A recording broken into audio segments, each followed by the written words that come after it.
Greenhouse gas emissions are a major contributor to global warming. In the United States, transportation accounts for 30% of annual emissions. Globally, construction contributes 39% of emissions annually. Gulf South natural disasters will increase in intensity due to global warming. As these natural disasters increase in intensity, how can we prepare for emergency housing needs in the Gulf South? Throughout our research, we have discovered a few key challenges to housing displaced people after a disaster. Social connections, which are necessary in disaster situations where everyone is dependent on one another, wither as everyone is dispersed far from their communities. Because of this, we propose that disaster relief housing become co-housing, which is a form of housing relying on building social capital. This form of housing decreases personal interior space in favor of larger shared spaces. We've also noticed three key architectural challenges with typical disaster relief housing in the Gulf South. The first being that residences are often placed near ground level, which makes them prone to flooding during tropical storms and hurricanes. In wood-framed homes, which is typical in the Gulf South, flooding often brings mold, which can be harmful to inhabitants. In addition to flooding, natural disasters often include high wind speeds, which can do considerable damage to lightweight construction methods. In order to combat the intensification of natural disasters in the Gulf South, we should seek to reduce our use of gas-powered vehicles. There is estimated to be as many as 2 billion parking spots in the United States alone. What will they become? Parking infrastructure is ripe for changes in use. Disaster relief housing will soon be necessary in many parts of the Gulf South. We propose that parking infrastructure is the ideal typology for these new structures for several reasons, including accessibility by vehicles, cyclists, and pedestrians, ample stair cores, and built-in access to water mains and electricity. Additionally, parking garages meet all of the challenges of Gulf to South disaster relief housing. They are elevated so as not to flood, they are built from concrete, which is mold resistant, and they are built to withstand heavy loads.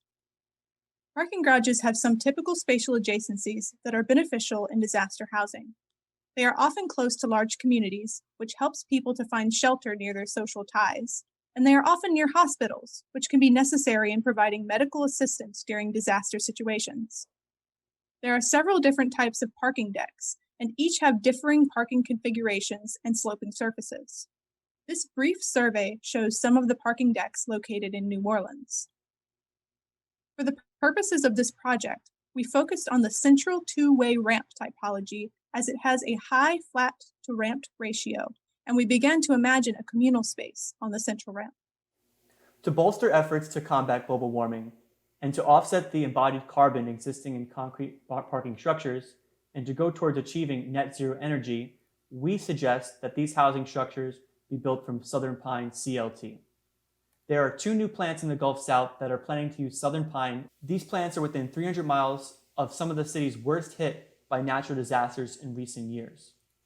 This CLT disaster relief housing is modular and will be inserted into the parking garage along this timeline, which we will go through in more detail. First, kitchen and restroom units will be fabricated and shipped to parking garages. Next, these wet modules will be craned into the garages. Following a disaster, people will bring their cars, tents, and personal belongings to the parking garage and use communal wet units for the restroom and for cooking. This temporary infrastructure is supported by the concrete structure so that displaced community members will have the opportunity to stay in the parking deck in a more permanent residence. After the number of necessary housing units is determined, living units will be prefabricated. The units start their journey in a CLT factory where all walls and floor slabs would be made out of 3-ply CLT. Those CLT panels would be shipped to a modular construction factory where stud walls would be constructed, apertures placed in, and furniture installed.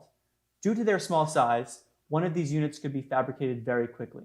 The plan of the unit shows a small scale of the space, which emphasizes the goal of building community with larger communal spaces.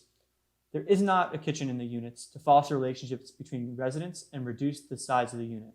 The ceiling height maxes out the allowable height for transportation on a flatbed truck.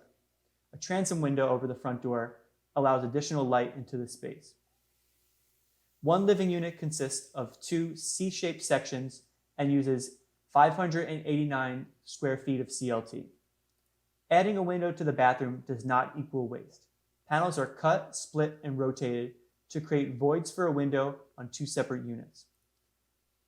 2x4 stud walls are added to the CLT for interior walls and for a plumbing wall in order to lighten the load of living units and reduce overall costs. Most of the furniture, including the bed frame and shelving, is built in. The cladding on the unit is vertical aluminum panels. The windows are frosted and the middle partition is operable. On the interior, the CLT is left exposed to create a soft natural atmosphere within the unit. The living unit is designed for 1 or 2 people. The exposed CLT makes the unit smell like a pine forest. In order to accommodate families, we have thought about expanding the unit. However, in our drawings aggregations, we have focused solely on the 1 to 2 person unit. The total cost for one living unit is approximately $20,000 or $150 per square foot. Each unit is 136 square feet and each unit weighs 9,352 pounds. The units are built such that 2 can be loaded and shipped on a single flatbed truck. After fabrication, the living units are shipped to their destination. Once they arrive, they're craned to the top of the parking garage, where they are aggregated and communal spaces are built. Towers are constructed to increase the number of stair and elevator cores, as well as increasing density. These towers could be placed in a variety of locations not connected to a parking deck as a form of disaster relief housing.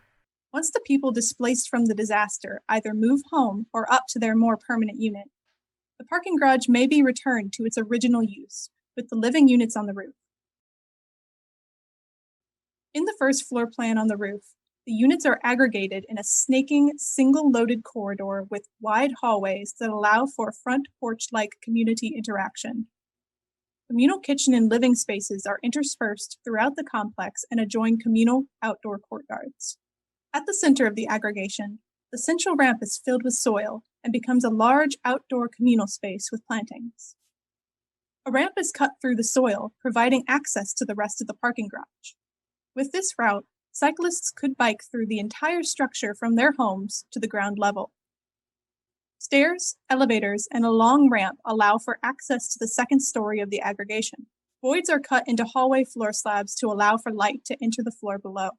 Units on the first floor would have access to a shared outdoor courtyard with connections to the communal living and kitchen spaces. Hallways become gathering spaces, and residents are encouraged to add furniture to use the space socially. The freestanding towers are connected to the parking deck via a bridge. They also include communal spaces on each floor. The parking garage may still be used for its original purpose on floors other than the top floor. The parking garage is accessible via vehicle and cyclist. Residents of the rooftop are able to access their units via private elevators and stairs in the towers.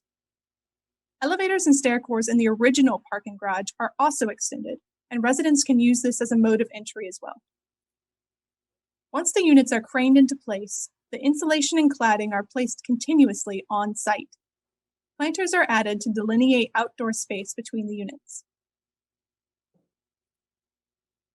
After the need for disaster relief housing is through, the complex may be used for other purposes. Because garages are often near hospitals, these spaces could be renovated for medical uses, such as outpatient care.